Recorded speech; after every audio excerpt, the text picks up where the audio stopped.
బిడ్డ పుట్టగానే సాధారణంగా ముర్రు పాలు అంటాం యాక్చువల్లీ.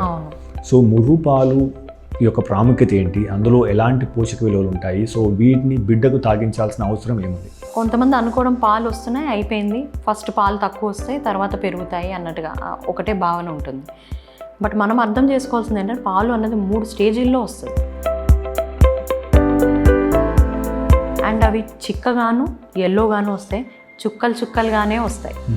జనాలు మామూలుగా పిండితే ఇట్లా దారల్లా రావాలి, అంత దూరం పడాలి, ఈ కాన్సెప్ట్ పెద్దవాళ్ళల్లో చాలా ఉంది. 99% తల్లులు పిల్లలకి ఖచ్చితంగా పాలు పట్టడానికి ఇష్టపడుతున్నారు, సో ఇవ్వాలనుకుంటున్నారు. కాకపోతే ఇప్పుడు పాలు అనేది పడడం లేదు వాళ్ళకి. సో దీనికి గల కారణాలు ఏంటి? పాలు వస్తున్నాయా లేదా అక్కడ క్వశ్చన్ దగ్గర నుంచి మొదలవుతుంది. తల్లి మంచిగా తింటే పాలు వచ్చేస్తాయి, తల్లి మంచిగా పడుకుంటే పాలు వచ్చేస్తాయి, తల్లికి స్ట్రెస్ తగ్గిపోతే పాలు వచ్చేస్తాయి. అంతే, ఇదే ఇక్కడ ఈ 3 గదుల్లోనే ఉంటున్నమాట. 99% మదర్స్ అందరూ పాలు ఇవ్వాలన్న ఆలోచనతోటే ఉంటారు.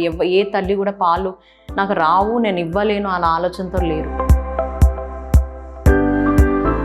వరల్డ్ హెల్త్ ఆర్గనైజేషన్ 6 months వరకు ఖచ్చితంగా తల్లిపాలు మాత్రమే ఇవ్వండి, తల్లిపాలు ఇవ్వడం అని కదా, మాత్రమే ఇవ్వండి అని చెప్తున్నారు. ఈ తల్లిపాలు మరి సరిపోతున్నాయా లేదా అని తెలుసుకోవడానికి తల్లికి మీరు ఇచ్చే సూచనలు, టెక్నిక్స్ ఏంటి? Minimum 6 to 8 times in a day, 24 hours ఒక 6 నుంచి 8 సార్లు వరకు యూరిన్ వాళ్ళు వెళ్తున్నారు, మంచి క్వాంటిటీలో యూరిన్ వెళ్తున్నారు అంటే మాత్రం రోజు గిన్నెసార్లు పాలు ఇవ్వాలి లేదా గింతసేపు ఇవ్వాలి అనేది ఏమన్నా ఉండాలి? బ్రెస్ట్ ఫీడింగ్ పొజిషన్ అనగానే బిడ్డను ఎలా పట్టుకోవాలో చెప్తా ఉంటారు, తల్లి ఎలా ఉండాలన్నది ఎక్కడ ఉండదు. గడ్డలు గడుతున్నాయి, ఇట్లాగా జ్వరం వస్తున్నాయి, ఇట్లాంటివి ఏమైనా ఉన్నాయంటే మాత్రం ఇండైరెక్ట్ ఇండికేషన్ మనకు పాలు ఎక్కువ అవుతున్నాయి. తల్లి తన సొంత బిడ్డకు పాలిచ్చిన దానికి, తల్లి వేరే బిడ్డకు పాలిచ్చిన దానికి ఏమైనా తేడా ఉంటుందా? Frankly this is another big controversy అండి.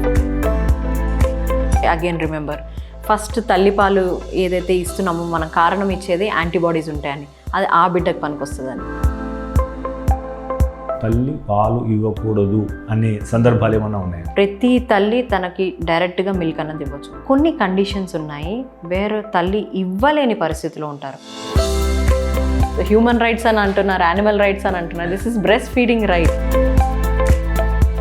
కానీ దురదృష్టవశాత్తు కొంతమందికి తల్లిపాలు ఉండవు, ఖచ్చితంగా ఫార్ములా మిల్క్ మీద ఆధారపడి ఉంటుంది. సో ఈ ఆల్టర్నేటివ్స్ను ఎంపిక చేసుకోవడం ఎలా? అల్టిమేట్గా మనం పౌడర్ దేంతో చేస్తున్నాం? కౌ మిల్క్తో చేస్తున్నాం.